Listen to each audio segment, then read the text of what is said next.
my gosh, grabing init ng panahon talaga naman. Bawat araw na dumadagdag din ang init ng panahon. Grabe no, I can't take it anymore. Hindi ko na talaga kaya napatakbo ngayon ako sa pinakamalapit na Mang Inasal para maghalo-halo. Pinili ko talaga dito dahil napakamura ng halo-halo dahil low budget ako kaya go!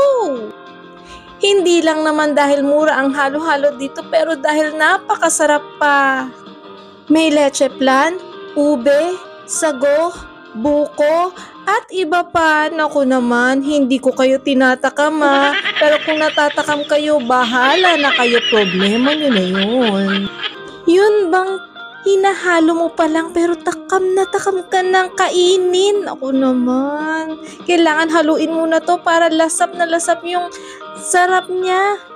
Naku talaga naman, kapag ganitong napakainit ng panahon, unang-unang papasok talaga ang sa utak mo ay halo-halo.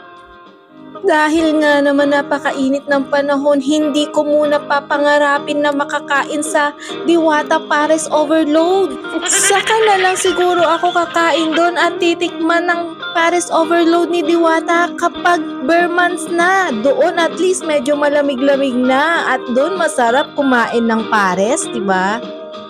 Pero ngayon tag-init na ko naman, mas masarap ka partner ang malamig na halo-halo. Kaya tara na, ano pang hinihintay mo? Halo-halo na tayo!